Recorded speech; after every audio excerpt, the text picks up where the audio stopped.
Welcome to Chapter 5. In this chapter, we'll examine physical and cognitive developments in adolescence. We'll begin by describing the important features of physical growth in the teenage years. Then we'll consider some of the necessary ingredients for healthy growth in adolescence. Next, we'll examine the nature of information processing during adolescence. Finally, we'll end the chapter by examining how adolescents reason about moral issues. The appearance of body hair, the emergence of breasts, and the enlargement of the penis and testicles are all signs that the child is gone and the adolescent has arrived.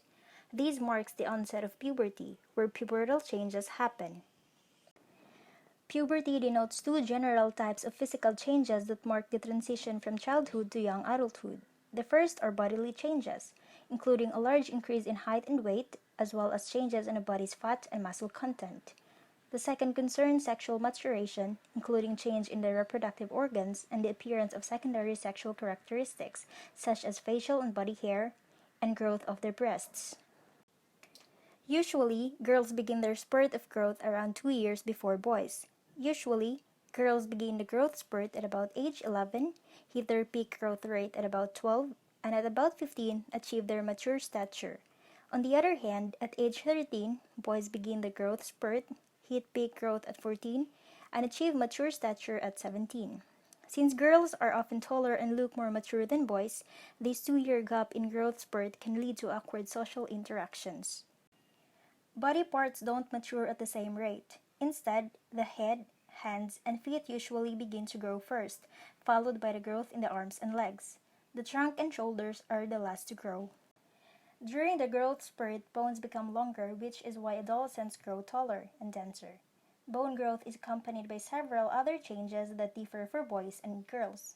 Muscle fibers become thicker and denser during adolescence, producing substantial increases in strength, particularly for boys. Body fat also increases during adolescence, but more rapidly in girls than in boys. Finally, heart and lung capacity increases more in adolescent boys than in adolescent girls. Together, these changes help to explain why the typical adolescent boy is stronger, is quicker, and has greater endurance than the typical adolescent girl. In puberty, two features of brain growth that begin early in life are almost complete. Myelination, which is the acquisition of fatty insulation that enables information to be transmitted by faster neurons, and synaptic pruning. These changes mean that various regions of the teenage brain are well linked and that data is transferred rapidly between them, which means that information can be processed more effectively by adolescents than by the child. Another distinguishing feature of the adolescent brain is that some, but not all, brain regions reach maturity. Some brain systems that are sensitive to reward, especially to rewards from peers, may reach maturity in adolescence, but the systems responsible for self-control aren't fully specialized until adulthood. The reward and pleasure-seeking systems are more mature than the systems for controlling behavior. Consequently, even though adolescents may know that behaviors involve risk, the anticipated rewards and pleasure of risky behaviors sometimes swamp the adolescent's ability to suppress the desire to engage in such activities. This makes adolescents vulnerable to high-risk activities. For example, drinking and unprotected sex. Sexual maturation includes change in primary sex characteristics, which refer to organs that are directly involved in reproduction. These include the ovaries, uterus, and vagina in girls, and the scrotum, testes, and penis in boys. Sexual maturation also includes changes in secondary sex characteristics, which are physical signs of maturity not directly linked to the reproductive organs. These include the growth of breasts and the widening of pelvis in girls, the appearance of facial hair and the broadening of shoulders in boys, and the appearance of body hair and changes in voice and skin in both boys and girls. Changes in primary and secondary sexual characteristics occur in a predictable sequence for boys and for girls. For girls, menarche, the onset of menstruation, typically occurs at about age 13. Early menstrual cycles are usually irregular and without ovulation. At about age 13, most boys reach spermarchy, the first spontaneous ejaculation of sperm-laden fluid. The pituitary gland causes the many physical changes that occur during puberty. It helps to regulate physical development by releasing growth hormone. It also regulates pubertal changes by signaling other glands to secrete hormones. The pituitary signals the adrenal glands to release androgens, initiating the biochemical changes that will produce body hair.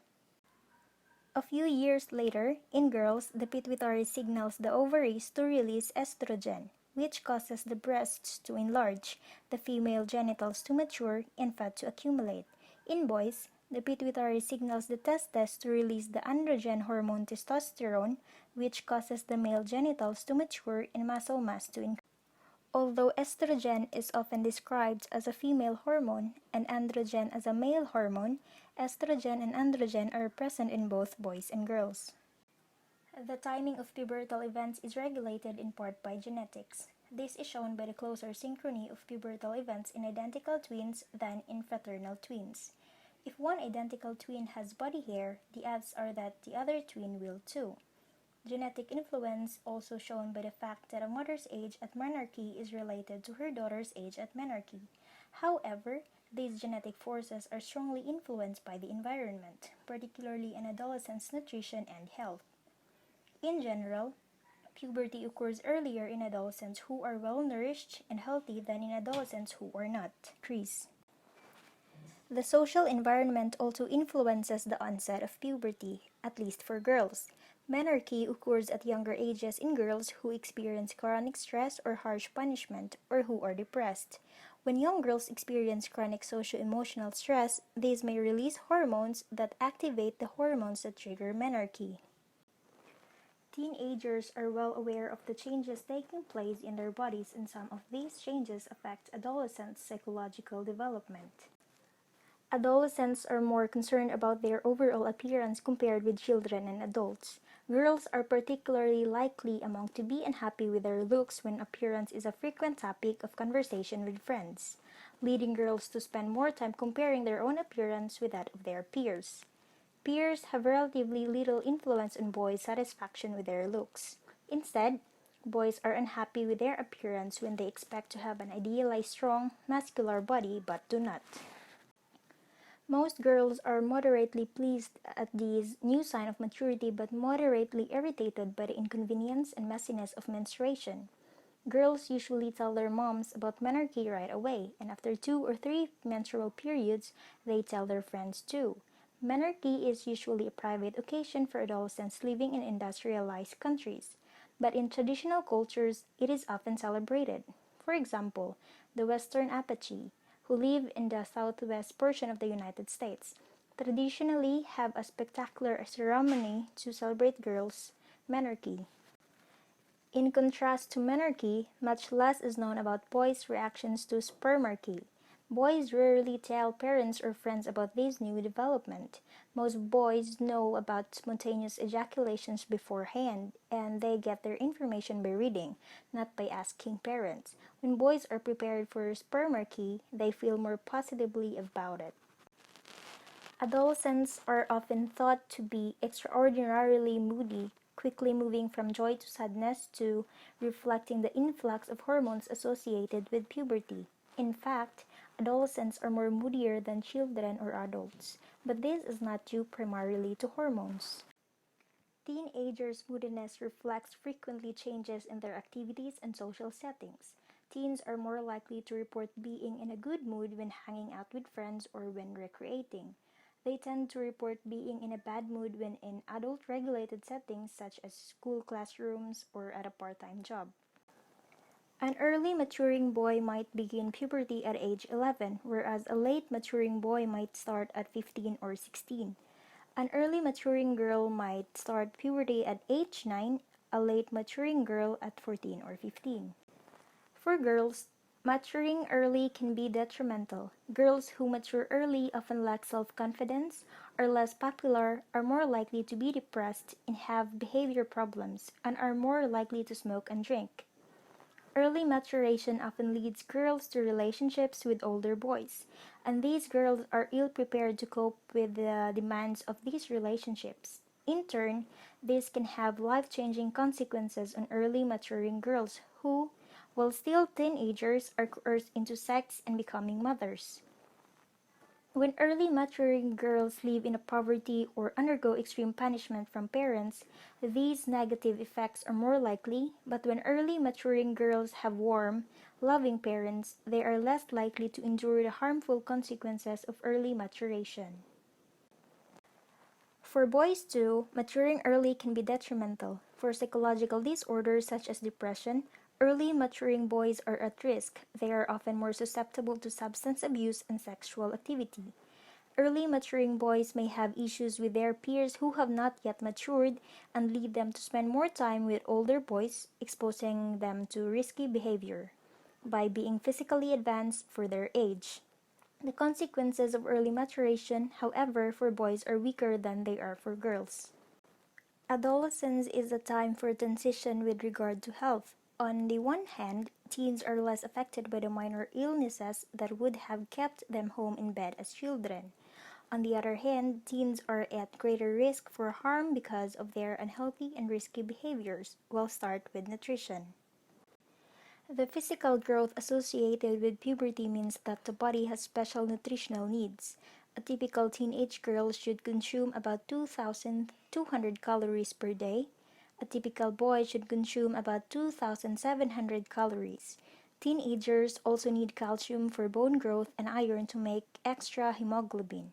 Boys need additional hemoglobin because of their increased muscle mass. Girls need hemoglobin to replace that lost during menstruation. The technical definition of overweight is based on the body mass index or BMI, which is an adjusted ratio of weight to height. Children and adolescents who are in the upper 5%, very heavy for their height, are defined as being overweight. Overweight youngsters are often unpopular and at risk for depression and anxiety. They are also at risk for many medical problems throughout life, including high blood pressure and diabetes, because the vast majority of overweight children and adolescents become overweight adults. No single factor causes children to become obese. Instead, several factors contribute, including heredity, parents, sedentary lifestyle, and too little sleep. Anorexia nervosa, a disorder marked by a persistent refusal to eat and an irrational fear of being overweight. Individuals with anorexia nervosa have a grossly distorted image of their body and claim to be overweight despite being painfully thin. Anorexia is a serious disorder that, left untreated, can result in death. A related eating disorder is bulimia nervosa. Individuals with bulimia nervosa alternate between binge eating periods, when they eat uncontrollably and purging through self-induced vomiting, laxatives, fasting, or excessive exercise. During binge eating, adolescents with bulimia consume 2 days' worth of calories in 2 hours or less, then purge once or twice daily. Although eating disorders are far more common in girls, boys make up about 10% of diagnosed cases of eating disorders. Boys with eating disorders have a distorted body image, but instead of worrying that they're not sufficiently thin, they worry that they're not sufficiently muscular. In trying to achieve a muscular ideal, boys with eating disorders reduce their intake of calories and they exercise excessively. Fortunately, there are programs that can help protect teens from eating disorders. These programs work to change attitudes towards being thin and provide ways to resist social pressure to be thin. Being physically active promotes mental and physical health during adolescence and throughout adulthood. Individuals who regularly engage in physical activity reduce their risk for obesity, cancer, heart disease, diabetes, and psychological disorders, including depression and anxiety. Many teenagers get exercise by participating in organized sports. Sports can enhance participants' self-esteem and can help them to learn initiative and provide adolescents a chance to learn important social skills, such as how to work effectively as a part of a group. These benefits of participating in sports are balanced by potential hazards. About 15% of high school athletes will be injured, requiring some medical treatment, but most of these injuries are not serious. Another concern is that several studies have linked youth participation in sports to delinquent and antisocial behavior. Nevertheless, outcomes are usually positive when sports participation is combined with participation in activities that involve adults, such as school, religious, or youth groups. Adolescents take risks that adults often find unacceptable, for they believe they are invulnerable. Only others experience the harmful consequences of risky behaviors. In addition, adolescents find the rewards associated with risky behavior far more appealing than adults do, so much so that they're willing to ignore the risks. For many adolescents, the pleasure, excitement, and intimacy of sex far outweigh the risks of disease and pregnancy, just as the relaxation associated with smoking outweighs the threat of lung cancer. The appeal of high-risk behaviors reflects the maturity of the pleasure-seeking brain regions relative to those regions that control behavior. For information processing theorists, adolescence does not represent a distinct, qualitatively different stage of cognitive development. Instead, adolescence represents a transition from the rapidly changing cognitive processes of childhood to the mature cognitive processes of young adulthood. Working memory is the site of ongoing cognitive processing, and processing speed is the speed with which people complete basic cognitive processes. Both of these capacities achieve adult-like levels during adolescence. Adolescents' working memory has about the same capacity as adults' working memory, which means that teenagers are better able than children to store information needed for ongoing cognitive processes. Performance on a simple response time task in which individuals press a button as rapidly as possible in response to a visual stimulus. The time needed to respond drops steadily during childhood from about 1/3 of a second at age 8 to 1/4 of a second at age 12, but changes little thereafter. This pattern of change is not specific to simple response time. Instead, it is found for a wide range of cognitive tasks. Adolescents generally process information just about as quickly as young adults. As children move into adolescence, they acquire adult-like levels of knowledge and understanding in many domains. For example, many parents turn to their teens for help in learning how to use fancy features on their smartphone. This increased knowledge is useful for its own sake, but it also has the indirect effect of enabling adolescents to learn, understand, and remember more of new experiences. When solving problems, two approaches are common. One is to rely on heuristics, rules of thumb that do not guarantee a solution but are useful in solving a range of problems. Heuristics tend to be fast and require little effort. Another approach is to determine an answer mathematically or logically. Compared with heuristics, analytic solutions are slower and require more effort. To see the difference between heuristic and analytic solutions, think about the following problem. Gabriella wants a new smartphone. A well-known tech website reports that consumers rate the Stratosphere as the best model. But Gabriella's aunt has a Superba that she likes a lot. Which phone should Gabriella get? The Stratosphere or the Superba? Heuristics are used throughout childhood, adolescence, and adulthood, but analytic solutions become more common in adolescence. In other words, teens are more likely than children to rely on logic or math and would be more likely to suggest that Gabriella pick the phone with the higher ratings from consumers. This developmental change reflects adolescents' mastery of formal operational thinking, but it also reflects adolescents' greater working memory capacity, needed because analytic solutions require effort, and their greater self-regulation, needed to suppress fast-acting heuristics. How do people develop morality? This question has fascinated parents, religious leaders, and philosophers for ages. But moral development has also become a hot-button issue in psychology and education.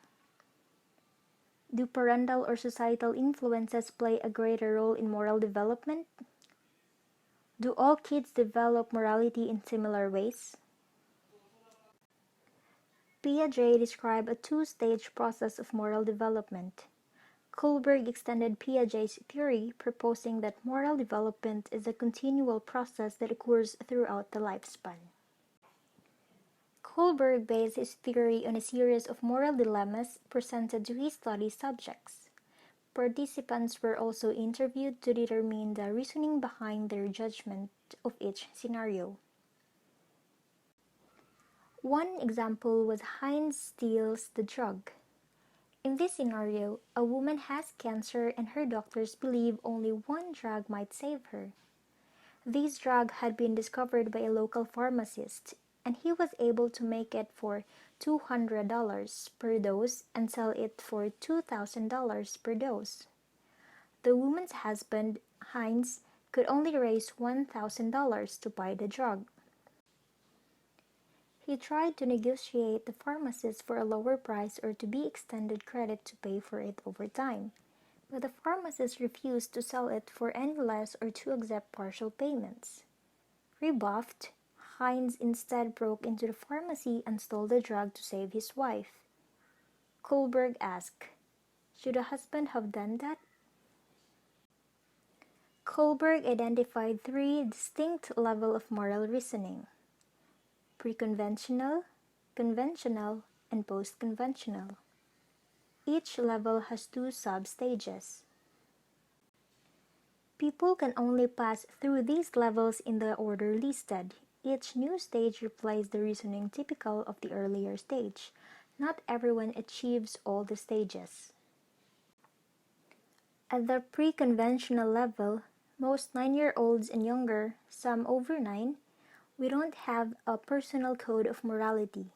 Instead, our moral code is shaped by the standards of adults and the consequences of following or breaking the rules. Authority is outside the individual, and reasoning is based on the physical consequences of actions. Stage 1: Obedience and Punishment Orientation. The child or individual is good in order to avoid being punished. If a person is punished, they must have done wrong. Stage 2: Individualism and Exchange. At this stage, children recognize that there is not just one right view that is handed down by the authorities. Different individuals have different viewpoints.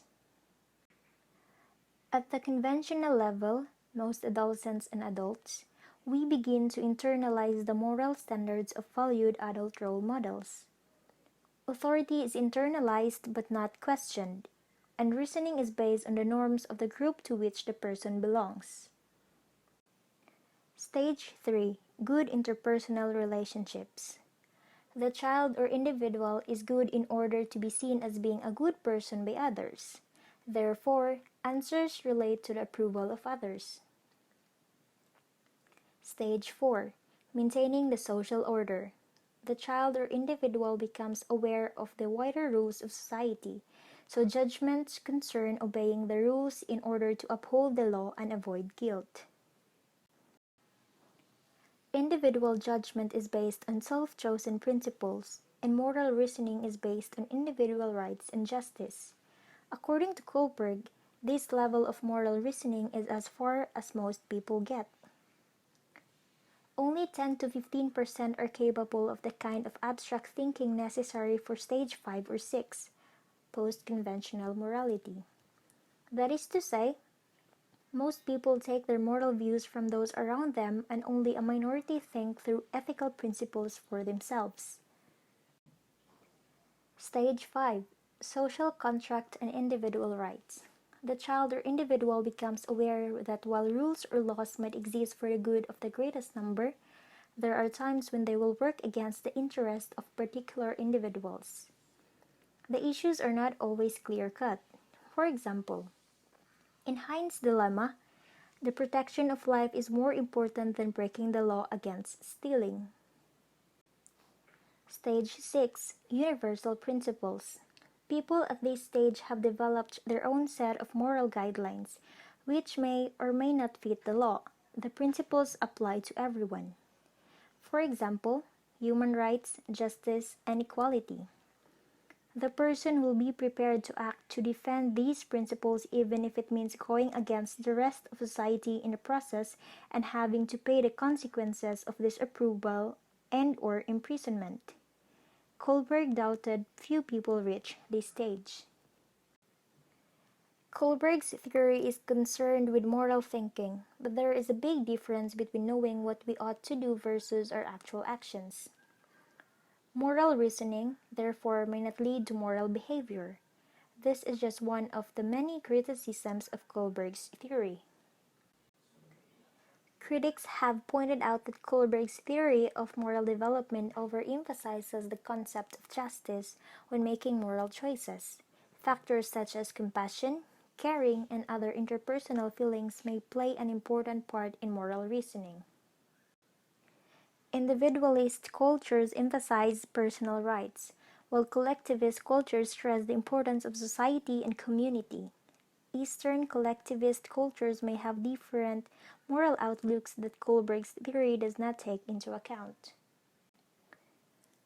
Most of his subjects were children under the age of 16 who obviously had no experience with marriage. The Heinz dilemma may have been too abstract for these children to understand. Kohlberg's critics, including Carl Gilligan, have suggested that Kohlberg's theory was gender-biased since all of the subjects in his sample were male. Kohlberg believed that women tended to remain at the third level of moral development because they placed a stronger emphasis on things such as social relationships and the welfare of others. Gilligan instead suggested that Kohlberg's theory overemphasizes concepts such as justice and does not adequately address moral reasoning founded on the principles and ethics of caring and concern for others.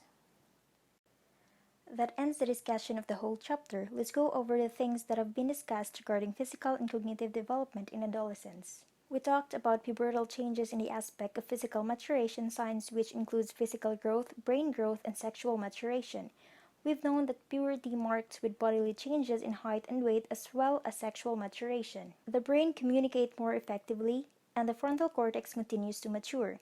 Sexual maturation includes primary and secondary sex characteristics, occur in predictable sequence for boys and girls. Mechanisms of maturation was also discussed and psychological impact of puberty, which includes body image, response to menarche and spermarche, moodiness, and rate of maturation. Teens, particularly girls, become concerned about their appearance. When forewarned, adolescents respond positively to menarche and spermarche. Adolescents are moodier than children or adults primarily because their moods shift in response to frequent changes in activities and social setting. Early maturation tends to be harmful, especially for girls. The health aspect that comprises nutrition, physical fitness, and threats to adolescent well-being was tackled. Information processing during adolescence comprises working memory and processing speed, wherein adolescents have adult-like working memory capacity and processing speed, enabling them to process information efficiently. Next was content knowledge, strategies, and metacognition. Adolescents' greater knowledge of the world facilitates understanding and memory of new experiences. Adolescents are better able to identify task-appropriate strategies and to monitor the effectiveness of those strategies. Problem solving and reasoning. Adolescents often solve problems analytically by relying on mathematics or logic, and they can detect weaknesses in scientific evidence and logical arguments. For reasoning about moral issues, Kohlberg's theory was discussed, evaluated, and promoted moral reasoning. Kohlberg proposed that moral reasoning includes pre-conventional, conventional, and post-conventional levels. Moral reasoning is first based on rewards and punishments, and much later on personal moral codes. As predicted by Kohlberg's theory, people progress through the stages in sequence, and morally advanced reasoning is associated with more frequent moral behavior. However, Kohlberg's theory ignores the impact of caring, which often influences moral reasoning.